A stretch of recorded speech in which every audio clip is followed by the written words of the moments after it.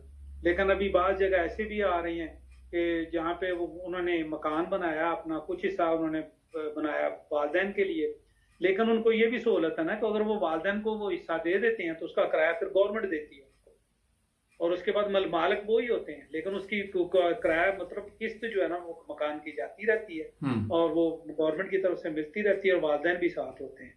اور والدین بوڑھے ہیں، بیمار ہیں، تو اس کا کچھ تھوڑا بہت ایکسٹرا خرچہ بھی دیتی ہے. UK میں بھی دیتی ہے اور یہاں پہ بھی دیتی ہے. اچھا، ایک چیز یہ آپ نے بڑی اچھی مجھے پسند آئی بات آپ کی، میرے بھی یہ ذہن میں ہے کہ میں یہ ویسے اپنے ناظرین کو بتانا چاہوں گا، آپ بھی سن رہے ہیں اس وقت، کہ اگر آپ جو بات انہوں نے ابھی بتائی ہے اس پہ عمل کریں تو یہ بڑی اہم بات ہے کہ اپنے گھر کے ساتھ ان کو رکھیں، ان کا خیال رکھیں. اگر آپ اپنے گھر میں نہیں رکھ سکتے تو میرا خیال اس سے بڑا اور کوئی اچھا فیصلہ نہیں ہوگا کہ آپ کے پاس رہے، علیحدہ علیحدہ رہے، مگر رابطہ رہے، آپ ان کی خبر لیتے رہے. یہاں پہ میں نے دیکھا کہ ہمارے ایشین ہیں، ان کا ایک ہی بیٹا ہے اور وہ بھی گھر دور دور لے جا کے رہنے کے لیے لے لیتے ہیں، والدین سے رابطہ نہیں رہتا. تو یہ بڑے افسوس کی بات ہے. کیوں جی، کیا خیال ہے؟ بالکل اسی طرح ہے. میں آپ کو 2 مثالیں دے دیتا ہوں، کیونکہ جب ایشین کی بات چلی ہے تو ایشین کو یہ سمجھ لینا چاہیے کہ محمد صلی اللہ علیہ وسلم کے ذریعے اللہ نے کیا ہمیں پیغام دیا. جی. محمد صلی اللہ علیہ وسلم نے صرف 2 اشخاص کو اسلام بھیجا.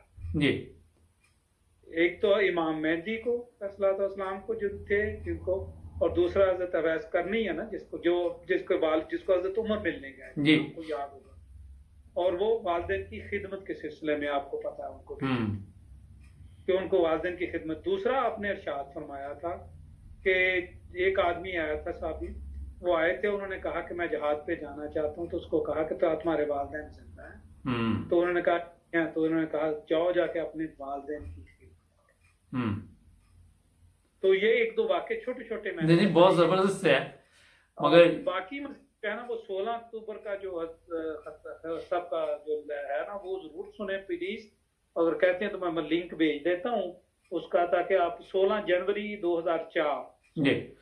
تو اچھا 2004 ٹھیک ہے، یہ ناظرین آپ وہ خطبہ سنیں. ہاں جی، میں لنک بھی بھجوا دیتا ہوں تاکہ لوگ اس کو سنیں. اس کے اندر پورا وضاحت کے ساتھ میں باقاعدہ، میں تو ابھی خلاصہ کر رہا ہوں، تھوڑا بہت شاید اس میں کوئی غلطی کا بھی امکان ہے، لیکن جو صاحب نے فرمایا وہ ظاہر ہے کہ وہ ان کی زبان مبارک سے نکلے الفاظ ہیں. اچھا، ایک چیز کا میں تھوڑا سا اضافہ کر دیتا ہوں یہاں پہ، کہ آج ایک چیز پہ غور کریں کہ اگر آپ اپنے آپ کو فٹ رکھیں، کوئی ورزش کریں، کھانا کم کھائیں جب عمر زیادہ ہوتی ہے، اپنے جسم کو ٹھیک رکھیں، اور متاجی سے آپ بچ سکتے ہیں. باقی تو اللہ بہتر جانتا ہے کسی پہ بیماری کون سی کب آ جائے. کیوں جی؟ تو کوشش کریں. بالکل جی، تھوڑی بہت ہی ورزش جو ہے نا وہ بہت زیادہ ضرورت ہے، اور ڈپریشن کے لیے دوستوں کی بہت زیادہ ضرورت ہے. بالکل. اگر آپ کے پاس پاکستانی دوست نہیں ہے تو جرمن دوست بنا لیں، بالکل، ترکی دوست، جہاں بھی رہتے ہیں جیسے بھی آپ کے اچھے دوست آپ کو مل جائیں تو بنائیں. وہ جو بھی اچھے دوست مل جائیں دوست ضرور بنائیں. بالکل. ان کی ان سے بات چیت کریں، اور اس طریقے سے جو بھی سہولتیں ہیں پاس قریبی. اچھا، اور اس کے ساتھ یہ بھی میں بتاتا چلوں جائیں کہ تقریباً میرے اندازے کے مطابق 7000 کے قریب تعداد ہے ہمارے انصاروں کی جرمنی میں. اچھا. اور اس کے ساتھ اب یہ دیکھ لیں کہ جس میں معیار اول کے جو ہیں تقریباً 5000، یہ میرے اندازے ہیں جو ان کی تجنید ہے. وہ اگر معیار اول میں 5000 ہے تو 5000 خواتین بھی ہوں گی جو بڑھاپے میں چلی گئی ہیں یا جو اس عمر میں جا رہی ہیں. تو اس کا مطلب ہمارے بھی 10,000 کے قریب جو ہیں وہ بوڑھے اس پوزیشن میں ہیں کہ ان کو بھی اس وقت ضرورت ہے ان چیزوں کی شدت سے، بلکہ 40 سے اوپر بھی ضرورت ہے. تو بلکہ نوجوانوں کو بھی چاہیے کہ ورزش کے متعلق، آپ نے ورزش تو کہا ہے، ورزش تو ہر عمر کے بندے کو چاہیے. میں نے اس لیے بھی کہا ورزش کہ اگر آپ بوڑھے ہو رہے ہیں تو اپنے آپ کو فٹ رکھتے ہیں تو کئی متاجیوں سے بچ جاتے ہیں. آپ اپنے کام اگر خود کریں گے تو اولاد وہ اس کو پھر اپنا تھوڑا سا یہ ہوتا ہے کہ کوئی بوجھ نہیں سمجھتی نا. بالکل بوجھ نہیں سمجھتی، اور کوئی ورزش نہیں کر سکتے کم از کم سیر ہی کریں. بالکل. ہمارے ایک